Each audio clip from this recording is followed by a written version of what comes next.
ଆସୁଥିଲା ସବୁ ତଥ୍ୟ ସେଥିରୁ ଲାଗିଲା ଯେ ହ୍ୟୁମାନ ସାଗର ଯେମିତି ମାନେ ତାଙ୍କୁ ଯେମିତି ମୃତ୍ୟୁ ମୁଖକୁ ଠେଲି ଦିଆଯାଇଛି। ନିଶ୍ଚିତ ଭାବେ 2023 ରୁ ବୋଧେ ସେ ଆରମ୍ଭ ହେଲାଣି ସେଇ କଳହ। ଆଜ୍ଞା ତାଙ୍କ ସ୍ତ୍ରୀ ଚୁପ୍ ରହିଲେ, ଆଜ୍ଞା ତାଙ୍କ ମା ଏତେ ଲେଟ ରେ ଦେଲେ। ଯୋଉ ହ୍ୟୁମାନ ସାଗରଙ୍କର ଯୋଉ ରହିଥିଲା, ଆପଣ ଯୋଉ ନେଇଥିଲେ ଏତେ ବଡ ଷ୍ଟେପ ଗୋଟେ ନେଇଥିଲେ, ଯାଇକି ଦେଇଥିଲେ ମୁଖ୍ୟମନ୍ତ୍ରୀଙ୍କ ରିଗାର୍ଡିଂ ଦେଇଥିଲେ କିଛି ଗୋଟେ, ତାଙ୍କର କଣ ରହିଲା ଆଗକୁ ପ୍ରତିକ୍ରିୟା କଣ ରହିଲା? ଦେଖନ୍ତୁ 24/11/2025 ରେ ହୁଁ ଯେତେବେଳେ ଆମେ ବି ଗଣମାଧ୍ୟମରେ ଦେଖିଲୁ ହ୍ୟୁମାନ ସାଗରଙ୍କର ମୃତ୍ୟୁ ଏବଂ ତା ନେଇକି ବିଭିନ୍ନ ତଥ୍ୟ ମଧ୍ୟ ଆସିଥିଲା, ଆଜ୍ଞା ତାକୁ ଭିତ୍ତି କରି ମୁଁ ଗୋଟେ ମାନନୀୟ ମୁଖ୍ୟମନ୍ତ୍ରୀଙ୍କ ପାଖକୁ ଗୋଟେ ଚିଠି ଲେଖିଥିଲି ଆଜ୍ଞା ଏବଂ ତାର କପି ମୁଁ ଡିଜି ଅଫିସ କୁ ଦେଇଥିଲି, ତାଙ୍କର ଓଡିଶା ସିନେ ଆସୋସିଏସନ ର ଯେ ପ୍ରେସିଡେଣ୍ଟ ଅଛନ୍ତି ତାଙ୍କୁ ମଧ୍ୟ ଦେଇଥିଲି। ଆଜ୍ଞା ସେଥିରେ ମୁଁ ଲେଖିଥିଲି କି ଆମେ ଗଣମାଧ୍ୟମରୁ ଯାହା ବିଭିନ୍ନ ତଥ୍ୟ ପାଉଛୁ, ଆଜ୍ଞା ହ୍ୟୁମାନ ସାଗରଙ୍କର ମୃତ୍ୟୁଟି ଦେଖଉଛି ଯେ ପ୍ରାଥମିକ ତଦନ୍ତରୁ ଯାହା ଜଣା ପଡିଥିଲା ଯେ ଏଇଟା ମଲ୍ଟିପୁଲ ଅର୍ଗାନ ଫେଲ ରୁ ହେଇଛି ବୋଲି। ଆଜ୍ଞା କିନ୍ତୁ ସମୟକ୍ରମେ ଯାହା ସବୁ ଆସୁଥିଲା ସବୁ ତଥ୍ୟ, ସେଥିରୁ ଲାଗିଲା ଯେ ହ୍ୟୁମାନ ସାଗର ଯେମିତି ମାନେ ତାଙ୍କୁ ଯେମିତି ମୃତ୍ୟୁ ମୁଖକୁ ଠେଲି ଦିଆଯାଇଛି। ଆଜ୍ଞା ତାଙ୍କର ମଲ୍ଟିପୁଲ ଅର୍ଗାନ ଫେଲ ହବାର ଗୋଟେ ବଡ କାରଣ ଆସୁଛି ଲିଭର ସିରୋସିସ୍।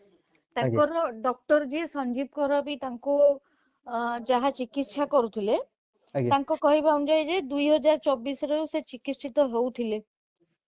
ତା ସହ କାହିଁକି ତାଙ୍କୁ ଚିକିତ୍ସା କରାଯାଉନଥିଲା, ଆଜ୍ଞା ତାଙ୍କର ଯିଏ ସରାଉଣ୍ଡିଂ ରେ ରହୁଥିଲେ, ତାଙ୍କର ମ୍ୟାନେଜର, ତାଙ୍କ ଇଭେଣ୍ଟ ମ୍ୟାନେଜର, ତାଙ୍କର ଯିଏ ବି ବନ୍ଧୁ ବାନ୍ଧବୀ ଯିଏ ରହୁଥିଲେ, ତ ଆଜ୍ଞା ସେମାନେ ମ୍ୟାଡାମ, ସେଇ ଯୋଉ ଆଜ୍ଞା ଆକ୍ୟୁଏସନ ଉପରକୁ ଆମେ ଯିବା, ସେ ଆଜ୍ଞା ଆକ୍ୟୁଏସନ ଉପରେ ଯେତେବେଳେ ଆମେ କଥାବାର୍ତ୍ତା ହଉଛେ, ସେ ସମୟରେ ପ୍ରଥମ ଦୋଷ ତାଙ୍କ ସ୍ତ୍ରୀକୁ ଯାଉଛି। କାରଣ ଯୋଉ ଡିପ୍ରେସନ ବା ଯୋଉ କଥା ଆମେ କହୁଛେ ଯେ ସେ ଆଜ୍ଞା ବହୁତ ମାନେ ଭିତରୁ ବହୁତ ଭାଙ୍ଗି ପଡୁଥିଲେ, ତ ସେଇଟା ଆଜ୍ଞା ତାଙ୍କ ପାରିବାରିକ କଳହ ଯୋଗୁ ହେଇଥିଲା। ତାଙ୍କ ମା ଆଉ ତାଙ୍କ ସ୍ତ୍ରୀଙ୍କ ଭିତରେ ଯୋଉ ପାରିବାରିକ କଳହ ଲାଗିଥିଲା, ତା ଭିତରେ ଯେମିତି ନିଶ୍ଚିତ ଭାବେ 2023 ରୁ ବୋଧେ ସେ ଆରମ୍ଭ ହେଲାଣି ସେଇ କଳହ। ଆଜ୍ଞା କିନ୍ତୁ ଯେତିକି ଆମେ ବି ଜାଣିଛୁ ଯେ ପାରିବାରିକ କଳହ ହବାର ମୁଖ୍ୟ କାରଣ ତାଙ୍କର ଏକ୍ସଟ୍ରା ମ୍ୟାରିଟାଲ ଆଫେୟାର୍ସ ବି ଆସୁଛି। ଆଜ୍ଞା କେତେ ଦୂର ସତ କି ମିଛ ସେଟା ତ ତଦନ୍ତ ପରେ ଜଣା ପଡିବ। ଆଜ୍ଞା କିନ୍ତୁ ତାଙ୍କର ସ୍ତ୍ରୀଙ୍କ ସହିତ ଯାହାବି ମନୋମାଳିନ୍ୟ ବା ଝଗଡା ହେଇଥିଲା, ଠିକ ଏଇ ଏକ୍ସଟ୍ରା ତାଙ୍କର ଏଇ ମ୍ୟାରିଟାଲ ଆଫେୟାର ଏକ୍ସଟ୍ରା ପାଇଁ। ମ୍ୟାରିଟାଲ ଆଫେୟାର୍ସ କୁ ନେଇକି ହେଇଥିଲା। ଆଉ ଯୋଉଟା କି ସମୟକ୍ରମେ ବହୁତ ଉଗ୍ର ରୂପ ନେଇଥିଲା। ଆପଣ ଯାହା କହିଲେ ଠିକ କହିଲେ, ହ୍ୟୁମାନ ସାଗରଙ୍କ ମା ଏ ସବୁ ତାଙ୍କର ସ୍ତ୍ରୀ ଯୋଉ ଡିଷ୍ଟରବାନ୍ସ ନେଇ ସେ ବେଶୀ ଟିକେ ତାଙ୍କର ଅଧିକ ସେ ଟିକେ ମେଣ୍ଟାଲି ଡିପ୍ରେସ ମେଣ୍ଟାଲି ହେଇଯାଇଥିଲେ। ଡିପ୍ରେସଡ ହେଇଯାଇଥିଲେ। ତାଙ୍କ ଆଜ୍ଞା, ଝିଅଙ୍କ କଥା ବି ଆସୁଛି ଯେ ଝିଅଙ୍କ ଯୋଗୁ ନିଶ୍ଚିତ ଭାବରେ ମଧ୍ୟ ତାଙ୍କର ଯେତେବେଳେ ଆପଣ ଗୋଟେ ପରିବାରରେ ଯଦି ଛୁଆଟିକୁ ଦେଖା ନ କରେଇ ଦେବେ, ଆଜ୍ଞା ତ ସେଠି ତ ନିଶ୍ଚିତ ଭାବରେ ଜଣେ ମଣିଷ ନିହାତି ମେଣ୍ଟାଲି ଡିପ୍ରେସ ରହିବେ। ଆଜ୍ଞା କିନ୍ତୁ ଏଠି ବି କଥା ରହୁଛି ଯେ ତାଙ୍କ ସହିତ ଯୋଉମାନେ ବି ଅନ୍ୟମାନେ ରହିଥିଲେ, ଯଦି ଆଜ୍ଞା ଜାଣୁଥିଲେ ହ୍ୟୁମାନ ସାଗରଙ୍କର ଏତେ ଦେହ ଖରାପ, ଆଜ୍ଞା ତାହେଲେ ସେମାନେ କାହିଁକି ପ୍ରୋଗ୍ରାମ ପରେ ପ୍ରୋଗ୍ରାମ ରଖୁଥିଲେ? ଆଗ ଚିକିତ୍ସା କରେଇଥାନ୍ତେ, ଠିକ ମୁଖ୍ୟ କାରଣ ଥିଲା। କିନ୍ତୁ ଚିକିତ୍ସା ନ କରେଇ ଏତେ ଗୁଡେ ଆଡଭାନ୍ସ ନେଇଯିବା ଦ୍ଵାରା, ଗୋଟେ ପରେ ଗୋଟେ ପ୍ରୋଗ୍ରାମ କରିବା ଦ୍ଵାରା, ଯାହା ଫଳରେ ତାଙ୍କର ଶରୀର ସେଇ କଥା ବି ବେଶୀ ଆପଣ ଅସୁସ୍ଥ ହେଲା। ମେନସନ କରିଛନ୍ତି, ବଢିଆ କଥାଟା କହିଲେ। ଆଜ୍ଞା ଯେ ସେଇ ଆଜ୍ଞା କଥା ମେନସନ ଆପଣ କରୁଛନ୍ତି ଯେ ତାଙ୍କର ଯୋଉ ମ୍ୟାନେଜର ମାନଙ୍କ ଦ୍ଵାରା ଯୋଉ ଇନଫ୍ଲୁଏନ୍ସ ହେଇକି ବା ମ୍ୟାନେଜରଙ୍କ କଥା ରଖିବା ପାଇଁ ସେ ଯାଉଥିଲେ ପ୍ରୋଗ୍ରାମ କରିବା ପାଇଁ। ଆଜ୍ଞା ତ ମ୍ୟାନେଜରଙ୍କର ଏଥିରେ ଯେତିକି ଦୋଷ ରହିଛି, ସେତେବେଳେ ଆଜ୍ଞା ତାଙ୍କ ଘର ଲୋକ ବି ତ ସେତିକି କନସର୍ନ ରହିଥିବା ଦରକାର ଯେ ନାଇଁ ପୁଅ ମୋର ଦେହ ଖରାପ ରହିଛି, ଯାହା ଦ୍ୱାରା କି ସେ ଅସୁବିଧାର ସମ୍ମୁଖୀନ ହଉଛି, ତ ଆମେ ଇଏ କରିବା। ତ ସେ ବିଷୟରେ ବି ତ କିଛି ମାନେ ସେ ଯୋଉ ନାଇଁ, ଚାଲିଥିଲା। ଆକ୍ଚୁଆଲି ମୁଁ ତ ସେଟା ଭଲ ଭାବରେ ଜାଣିନି, କିନ୍ତୁ ଆଜ୍ଞା ଯାହା ଆମେ ଗଣମାଧ୍ୟମରେ ଦେଖୁଛୁ, ତାଙ୍କ ମା କହନ୍ତି ଯେ ମୁଁ ରହିଥିଲି ସାଙ୍ଗରେ, ଆଜ୍ଞା କିନ୍ତୁ ତାଙ୍କୁ ସେତିକି ମଧ୍ୟ ତାଙ୍କ ମାଙ୍କୁ ମଧ୍ୟ ସେତିକି ହ୍ୟୁମାନ ସାଗର କିଛି ଜଣଉ ନଥିଲେ, ହୁଏତ ଭିତରେ କିଛି କଥା ଲୁଚେଇକି ରଖୁଥିଲେ। ଆଜ୍ଞା କିମ୍ବା ତାଙ୍କ ମା ହୁଏତ ସେତିକି ସମୟ ଦେଇ ତାଙ୍କ ପାଖରେ ରହୁନଥିବେ। ତାଙ୍କ ସ୍ତ୍ରୀ ତ ତାଙ୍କଠୁ ଅଲଗା ରହୁଥିଲେ। ଠିକ ତ ଏଇ ସବୁ ପରିପ୍ରେକ୍ଷୀରେ ନିଶ୍ଚୟ ଭାବରେ ଆମେ କହିବୁ କି ତଦନ୍ତ ହଉ। ଆକ୍ଚୁଆଲି ଆମେ ଆଜ୍ଞା, କାହାକୁ ଏଇ ଏଠି ଯୋଉ ଦୋଷ ତଦନ୍ତ ଦଉନୁ। ଉପରେ, ଆଜ୍ଞା ଠିକ କଥା ସେଇଟା ଆଜ୍ଞା ଯେ ତଦନ୍ତ ପରିସରଭୁକ୍ତ ହବା ଦରକାର। ସମସ୍ତେ ଆଜ୍ଞା ତଦନ୍ତ ପରିସର, ଇଭେନ ମା ହୁଅନ୍ତୁ ବା ସ୍ତ୍ରୀ ହୁଅନ୍ତୁ, ସମସ୍ତେ ତଦନ୍ତ ପରିସରଭୁକ୍ତ ନିଶ୍ଚିନ୍ତ ହେଲେ ହିଁ ନିଶ୍ଚିନ୍ତ ଗୋଟେ ଠିକ ନିର୍ଯାସ ବାହାରି ପାରିବ ଯେ ନାଇଁ ଗୋଟେ ଏତେ ବଡ କଣ୍ଠଶିଳ୍ପୀ କାହିଁକି ଆଜ୍ଞା। ଜୀବନ ହାରିଲେ। ତେବେ ଶେଷ ହୁଏତ କୋଶ୍ଚିନ୍ ଯେ ନା ଆମେ ହୁଏତ ଯୋଉ ଆମେ ଯାହାକୁ ଆଜ୍ଞା ବି ଦୋଷ ଦଉଛୁ, ଆଜ୍ଞା ସେମାନେ ବି ହୁଏତ ଅଭିଯୁକ୍ତ ନ ହେଇଥାଇ ପାରନ୍ତି। ଆଜ୍ଞା ଏମତି ତ ଗଣମାଧ୍ୟମରେ ବିଭିନ୍ନ କଥା ଉଠେ, କୋଉଟା ଆଜ୍ଞା ସତ କୋଉଟା ମିଛ ଆମେ ଜାଣିନୁ। ତେଣୁ ଆଜ୍ଞା ନିଶ୍ଚିତ ଭାବରେ ତଦନ୍ତ ହେଲେ ହିଁ ସବୁ କଥା ସତଟି ଜଣା ପଡିବ। ଠିକ। ତେବେ ଶେଷ କଥା ଯେ ଆଜ୍ଞା ତଦନ୍ତ ଆଉ ଯୋଉ ଆପଣ ଦେଖୁଛନ୍ତି, ଯେହେତୁ ଆପଣ ଜଣେ ସିନିୟର ଆଡଭୋକେଟ, ବହୁତ ସାରା ତଦନ୍ତ ଆପଣ ଦେଖିଥିବେ ଯେ ପୋଲିସ ତାର ତଦନ୍ତ କରୁଛି।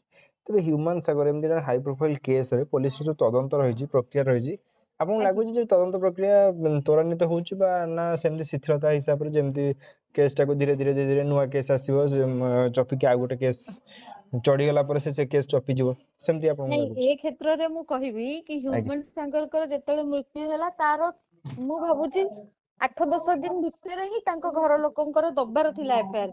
ଆଜ୍ଞା ତାଙ୍କ ମା ଲେଟ ରେ ଦେଲେ, ହୁଏତ ତାଙ୍କ ସ୍ତ୍ରୀ ବି ଜଲ୍ଦି ଦେଇ ପାରିଥାନ୍ତେ, ଆଜ୍ଞା ତାଙ୍କ ସ୍ତ୍ରୀ ଚୁପ ରହିଲେ, ଆଜ୍ଞା ତାଙ୍କ ମା ଏତେ ଲେଟ ରେ ଦେଲେ।